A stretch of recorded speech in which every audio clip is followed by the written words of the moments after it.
Kobe Bryant, for example. I'll talk about Kobe Bryant's, or if we were talking about maybe Kobe Bryant's basketball career, that's how we narrowed it.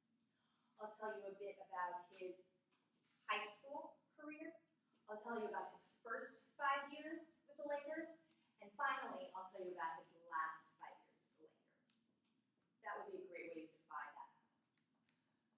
If you wanted to do an event, again, we can talk about how the event came to be, then what happens at the event, and then what the event maybe provides to the community, or what the aftermath of the event, or what the event leaves us with. You could do something like that. Like if we're talking about Coachella, like the influence that it has on future festivals. If you were talking about something like Burning Man, you could talk about like the influence that it has beyond, or where it's gone since the development, or where it's going in the future even. To inform, like if we're talking about to inform our audience about Coachella, I'll tell you about how Coachella began. I'll tell you about what happens at the Coachella Art Festival now, and then finally I'll tell you a bit about where Coachella is going for the future. Does that make sense to you all? So that will be another way. And then the final one is the concept. So if we're talking about some kind of theory, if you will, you may want to go and do it the same chronological order. We could do something like talk about how the theory, what led to developing the theory, how the theory is applied and utilized in today's society, and finally, where this theory may go in the future, or what the theory will be used for, or how it will work. I had a student in my last class who was asking me about a specific war, but she said, I want to talk about the person who a movement, sorry, a social movement. I want to talk about the person who influenced the social movement. I said, so do you want to talk about the movement, or do you want to talk about the person? Those are two different speeches. She said, I want to talk about the movement. And I said, okay then, the movement is an event. So let's think about that. You can talk about how the movement began. And within that point, what could we do?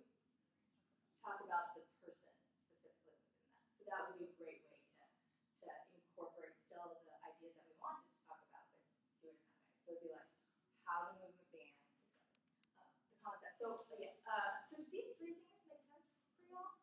You get it. You could do chronological if you have one of those topics, right? Yeah. As for places, how would you do that? Good. So that's we haven't gotten it. Oh, sorry. Yeah, no, it's so exciting, right? Like how could it get more exciting? I guess it could. All right. Now, the next type of organizational pattern that we'll speak about is spatial patterns. And spatial patterns are used if you have a place or an object. So if you were talking about a place or an object, you will do spatial organization, or you should consider spatial organization. So you go to Disneyland for the first time, and they hand you a ticket and a map. Why do they hand you a map? Because if you're getting lost at Disneyland, what are you going to not be? Happy, magical, right? Everybody's angry with maps. But it's true, if you wanted to go on a vacation, if you hadn't been to somewhere before, what do you look at? A map. If you're even in a mall, you're like, what is that? The map. Spatial patterns deal with direction. So it's from top to bottom, from left to right, from east to west, from north to south. This is how we can describe. But let me take you back over to our brainstorming activity so that you can get just a bit more understanding about where we're at on this. All right, if I was thinking about Disneyland, and this is these examples, and we didn't have time to go back through and have you write things that actually have to do with Disneyland. But if you did start to write about things about Disneyland, I mean, many of us would probably, have you been there before? Oh, I'm so excited for you to go whenever you do. Have you been? Yeah. Anything that you did there, you liked, enjoyed, experienced? Star Wars. Star Tours, right? So it's like Star Tours and Grad night. Grad Night, right? And I always think of Thunder Mountain. I think of like, oh my god, I want to tell them about the Bread Bowl, and oh my gosh, I saw the amazing fireworks show, and I saw the parades, and I saw all those things, right? So it's like literally you could have 600 main points if you wanted to. But since we know that this is a place and spatial organization works, we can still talk about all 600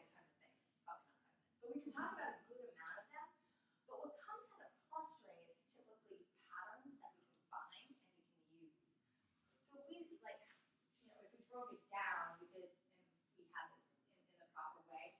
Typically, it breaks down when people do this. It will break down into like attractions, which are rides. It's like we circle like Thunder Mountain and Space Mountain, all the rides that you talk about. And then we talk about special attractions like Grad Night, like the parades, like Fantasmic, right? Special.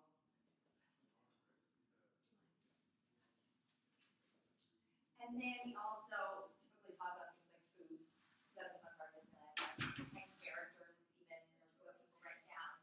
So now we see that we have these different topics that essentially we can start to place all of our other supporting ideas underneath that we've come up with here. So with this said, if I'm talking about spatial organization for Disneyland, the map of Disneyland, if you remember, or if you've seen it, and for those of you who haven't, I'm excited to show you, is that the park starts down here, and that goes around in a big circle, okay? So you could essentially organize your speech in this spatial pattern. So what do I mean? Well, this could be your first main point, this could be your second, this could be your third, and this could be your fourth. And so instead, I would say to inform my audience about Disneyland,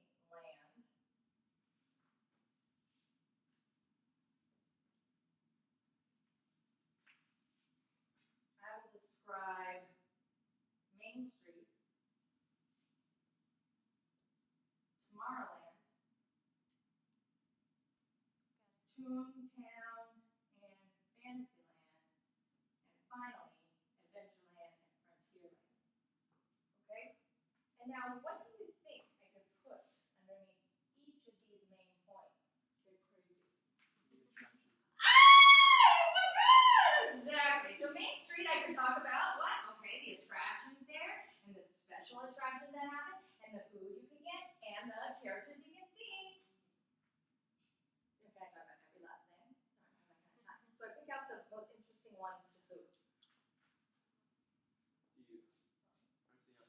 There you go. So it's like, what is my audience going to be interested in? What's novel? What's new? What haven't they heard about before? What's going to be something that they're like, shut it down. Once you get into this exploration as well, you may be like, you know what? I have so much information on Main Street. I'm going to cut my speech to just that. Let's just do Main Street and get it out of the way. Or like, I want to talk about that new Star Wars land. Or perchance I'm going to talk about things like, you see things like long lines and expensive and pricey. So like you could explain, you know, to inform my audience about the tricks of Disneyland, or to inform my audience about the secrets of Disneyland, right? So you can start to narrow it as you go about. But if you're going to talk the place as it is, then using that spatial reasoning, or spatial organizational pattern is best. So the objects is the same idea. I was talking about the car.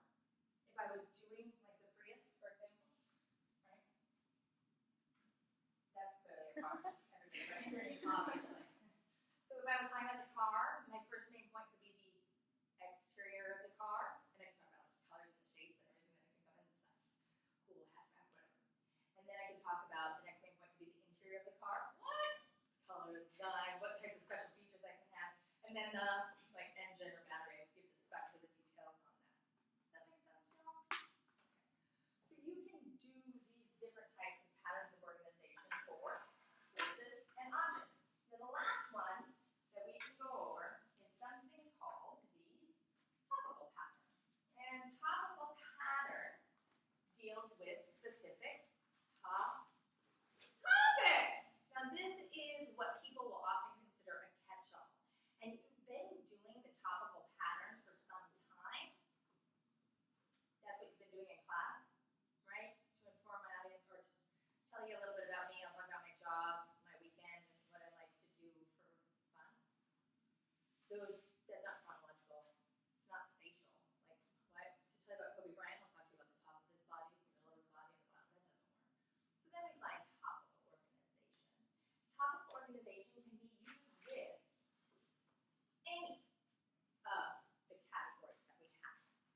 Because if, let's say, I want to talk about Kobe Bryant, but I really want to talk about his basketball career and his philanthropy and his scandals, well, that's fine. You can find a way to synthesize it, hopefully in the 5 minutes, and those could be your main points. They don't go in chronological order, they're not spatial organized, but they're organized by specific topic. The same thing we could do back here with Disneyland. That although it's probably going to be easier on you to organize your speech in a spatial pattern, you could also say, to inform my audience about Disneyland, I'll talk to you about the attractions, the special attractions, the food, and the characters. Does that make sense? Rather than organizing it in this way. So the main points are these categories that will house your ideas. So to talk about the events of, I don't know, to talk about Coachella, I'll talk to you about how it started, what happens at the event, and the art installations that are there. Two of those are chronological, one of them was not, thus it becomes this topical speech. Does that make sense? Okay. So now, does this seem like something you can do? I have given you the format here. Your job is to narrow down your topic. Decide then what that topic falls under, and then come up with how you want to organize those main points. And that is how you will submit your assignment. So the assignment is going to ask you for your general purpose, which everybody will write 2 words. And then you bring that down and you add on the word about, right? And because this is good because it has to inform, we know the purpose, we know to whom you are speaking, and we know exactly what you're talking about. That's what that does. And then the last thing here is that we've now narrowed our focus so easily to know not only what we're talking about, but exactly how you're going to do that and what we're looking forward to today, which are your main points.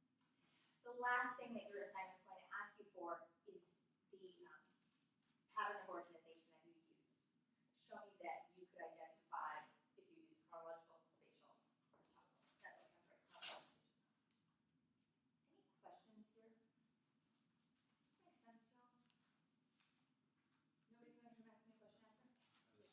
I'm just going to make it maybe to inform you about research that studied the effects of a health condition. Okay, yeah, I would drop the part about research, because are you going to simply talk about the research? Like I'll explain clinical trial A, clinical trial B, and clinical trial C? It's going to be about diet research and saying this is sort of the history, and this is what is present, kind of like currently popular, and this is what this research sort of demonstrated about people who follow. Is there a specific diet? Yes, You're going gluten-free. There we go. Now we've gotten it. Does this make sense? Yes. Cut all those words. To inform my audience about a gluten-free diet. By first describing the...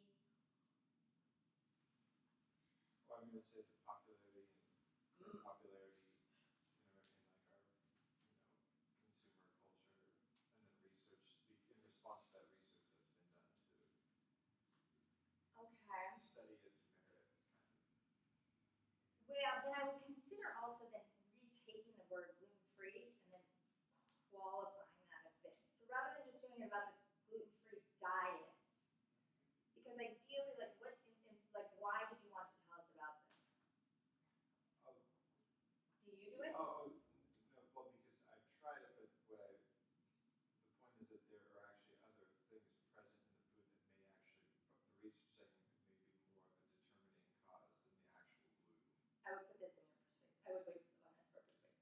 Okay. Because then you can suggest, because if that's what you want to tell us about, that's the fun stuff. And so you can persuade my audience that a gluten-free diet is not as effective as you think.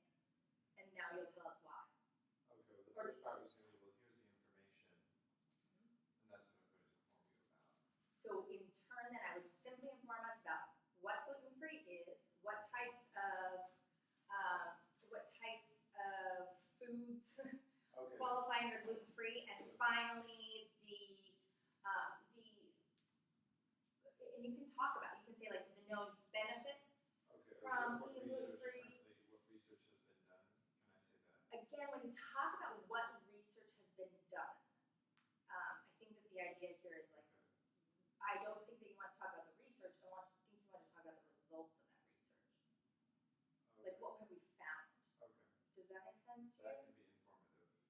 can be, as long as what you're presenting is that this is what, it's working to simply tell us about what gluten-free is. If it's trying to tell us, It's like gun control, sort of, right? You assume you're going to persuade someone, but you don't have to. I don't want to make the point. I can email you. no, I think this is a very important question. And you can email me, of course, but you can also, and who even knows what maybe the old or the old Wikipedia, I know it sounds silly, but they may have an organizational pattern here that randomly works. Well, what I was confused with, what is the clinical definition of a gluten allergy? Oh, What you is- know what? You could, yeah, tell us a little What bit about has become celiac popularized? versus gluten. You can also do a compare and contrast like that. If you wanted, but you can see here, it's already like, they have all stories. Right, what is it? So it'd be like, you could talk about, to inform my audience about reasons people engage in a gluten-free diet. Okay. You could even do that. You could talk about, and to do so, I'll talk about celiac disease, non-celiac sensitivity, wheat allergies, and guess what? As a fat diet. Okay. That may be a really fun way to organize it. It's topical. You can, this idea of gluten-free and the risks is fine, again, as long as it's not your main point. You could talk to me about reasons as to why people take on a gluten-free diet, Okay, but and then you could also tell me about the benefits to it, and then the risks. That would be three main points as well. okay. All right. Everybody get it? All right, smart cookies. Go forth.